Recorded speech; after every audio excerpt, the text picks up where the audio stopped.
for the November 475 ride data.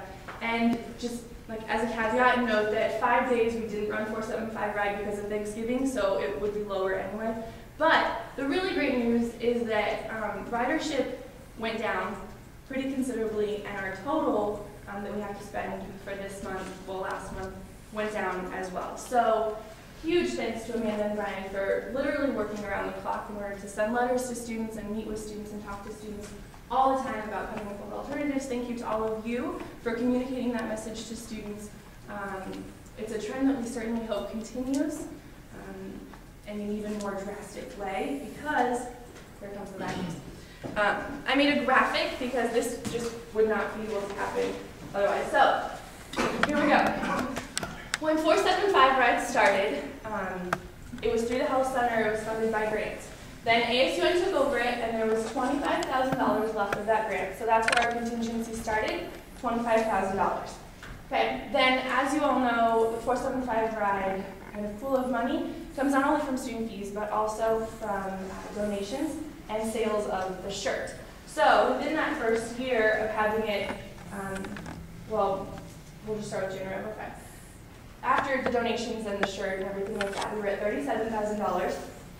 The following year, donations, t-shirts, increased it. We also had to take out $7,500 to cover what wasn't budgeted for in 475 Ride. So, you know, if you only budgeted a certain amount and you end up going over, it's this contingency that we can pull from in order to cover that cost. So while we made up a lot more, obviously, we still had to pull $7,500, which led us to 2006. Again, donations, t-shirts, did really well. These years are like banner years for selling the shirt and getting donations. You know, you can see these considerable increases, even though that year we had to take out $7,000 in order to cover what wasn't budgeted for. The following year, donations were $27,000. We had to take out, where are we at? Which one are we at? 07? Okay. Then we ended up being over budget, $31,000. And so we had to pull.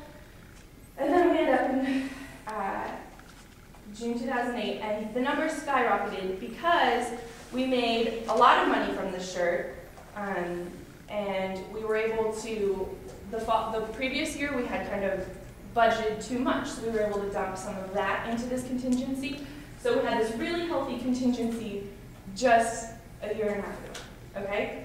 Then, because of how ASUN budgeting has happened in the past, we took out a considerable amount a few years ago in order to not raise student fees. Brian, you can help me out and make this more. Actually decrease student fees. Sorry. We decreased student fees or we left fees? Basically, what we did was, what that number does is it offsets the budget and the total amount of student fees that you asked for anyone bills. So, but the goal was that student government would not ask for an increase in student fees for a couple of years there. So, it sounded like a great idea at the time because the previous year we had over budgeted, right? So, we were doing well. But it ended up that those receipts came in far above that number, and so we ended up having to pull there. Then the following year they budgeted so that like part of the budget was to pull out of this contingency fund in order to not raise fees, but still allocate enough money to cover the services. Last year, $78,000 was allocated for 475 Ride, but the actual expense was $124,000. So that contingency, because of all of those reasons, went down really quickly. And today, our contingency sits at $3,700.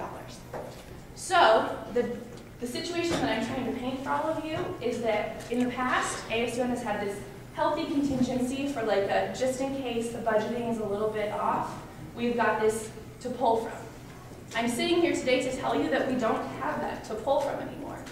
And so it's really important that we continue to do what we're doing and hope that ridership of 475 Ride decreases really fast, because this year we budgeted, knowing that ridership was increasing. Emily last year budgeted $90,000 for 475 Ride. Today, to date, actually, we have spent $50,000. So take that $90,000 for the entire year. That roughly breaks down to $45,000 per semester. We still have a whole other month in this semester, and we're already over that 45. So do everything you can to help us make this service work, because I don't think that Amanda needs to hold us up any longer to prove to all of you that if we don't do something really fast, and as a team, we aren't going to be able to provide this service for students for the rest of the year, let alone probably even through half of next semester. So sorry for the kind of downer report, but for the sake of letting you all know what we're dealing with every single day and how you can help us, I thought this was really important. So if you have questions, now please ask them. If you have ideas, we're always open to hearing those. But it's kind of a sad day to come to this realization and know that we could have to take this service away from students, a service that I fully believe in and hope always remains for students who find themselves in a really unsafe situation. So, what questions do you have for me or for any of us, for Marlene?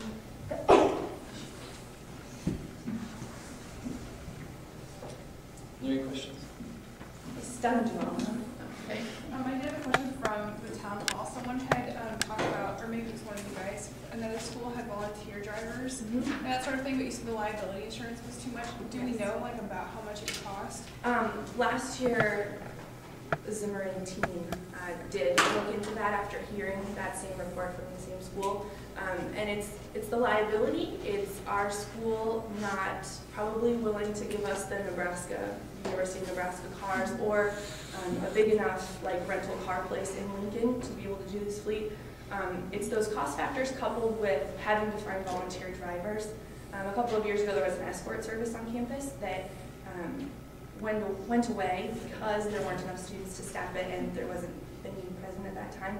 So it's just finding volunteers and making it a sustainable service that way that posed the biggest challenges, but they did do a pretty thorough analysis of how that could live on our campus. Other questions? Yeah. Have we received any information about the cab company and their efforts to make themselves more efficient, possibly? Make themselves more efficient. They've made any, we communicated with them our situation, if they had any suggestions or solutions that might benefit. They are pretty aware of the situation, I would say, but with students calling them in overwhelming numbers, I mean, I don't know.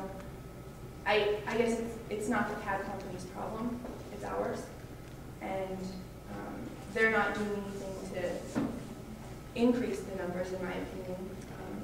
I don't know I mean, we can chat later about things that they can be doing to decrease the numbers, but. Do you want me? Please. One of the things is that the cost or what they charge us is set by the city of Lincoln. Or is it the state? Okay, the state. So basically, like, there's no way of decreasing beyond the 7.5% discount that we get. And I agree with Megan that there's nothing that the cab company is doing necessarily to increase ridership. That all lands on us and the students. So. And I'll add one more thing. It could be on us to renegotiate the contract again. We can do that annually or biannually. Annually. And with that 7.5 discount already set by the state, you know, we could explore things such as a cap, but there's not a whole lot of leverage in the state or in the city of Lincoln as far as cab company options. Right. So that's where, like, you know, that's a player. It is kind of a variable in the equation, but it's not a very effective one to tamper with. They kind of have a monopoly on the market, and so we're sort of at their mercy. However, because we do provide them so much business, I believe that they're very fair with us, and I mean, they're exactly with state law. They're not, you know, overcharging us or anything like that. And the 7.5%, my understanding is that it's not like a mandated state law. That's because they're being nice to us. So we get that discount that other people would. Senator Schumann. Yeah, I wondered if we have any information about other peer institutions and how many of them don't offer services like this, or do, depending on whatever. I would say most that we heard about at the Big 12 conference do have services that provide this sort of thing. Everybody does it a little bit differently. I think ours was unique, but most similar to Texas Tech had very similar. They had two, and I think I explained this before, but like they somehow are able to say free ride, confidential, we'll take you anywhere you want to go. You don't even have to go to your university registered address, and they have a contract with the cab company for $70,000.